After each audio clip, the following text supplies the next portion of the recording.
dagaalkani u dhaxeeyay ciidamada nabad ilaalinta midowga Afrika ee AMISOM iyo dagaalyahanada Al-Shabaab ayaa qaybtii hore ka dhacay meel duleedka uga beegan degmada Balcad ee gobolka Shabeellaha Dhexe.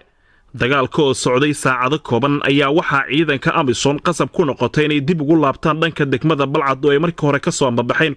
daqiiqada kadib dagaalka ayaa gaaray gudaha degmada Balcad kaasoo u dhaxeeyay ciidanka maamulka degmada iyo ciidamada midowga Afrika oo isku dhinac ah iyo Al-Shabaabkii weerarka ku qaaday degmada. dadka degan degmada Balcad oo laga dareemay cabsi xooggan ayaa sheegay inay arkayeen Al-Shabaabka gudaha degmada u galay lana wareegay xarunta maamulka saldhigga Baleyska iyo xarumo kale oo ay dawladdu leedahay. Al-Shabaabka maanta gaaray degmada Balcad ayaa waxa ay gabi ahaan ay qaateen qalabkii ay ku howlgalaysay idaacad maxalli ah oo lagu magacaabo Radio Balcad taasi oo lahaa shakhsi ka soo jeeda degmada.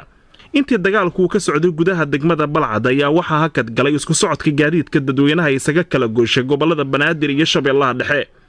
Al-Shabaab waxa ay gubeen gaadiid dagaal waxaana ay gacanta ku dhigeen gawaari nooca xamuulka qaada oo ay sahay ku rarneed isla markaana ay lahaayeen ciidanka midowga Afrika ee AMISOM.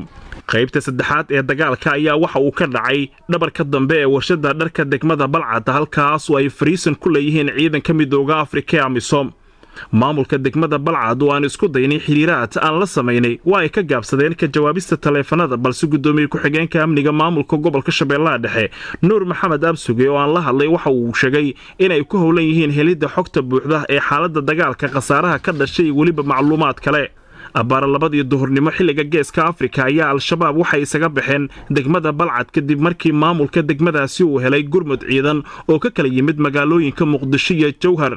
27kii bishii February ee sanadkan 2018 oo ay ka soo wareegatay 3 cisho ayay ku beegan tahay goortii uu gaaray deegaanada qaar ee maanta lagu dagaalamay ee ka tirsan nawaaxiga degmada Balcad taliyaha qaybta 27aad ee gobolada Hiiraan iyo Shabeellaha Dhexe Maxamuud Maxamed Aadan Koronto kaasi oo sheegay in soo gabagabeeyay howlgalka ay ka wadeen deegaanada ku dhow Balcad ee lagula dagaalamay dagaalyahanada Al-Shabaab inkastoo maanta shabaabku ay muujiyeen in wali ay ku sugan yihiin inta u dhaxaysa magaalooyinka Jowhar iyo Balcad. Aadan Xuseen Daawud, Sab TV, Jowhar.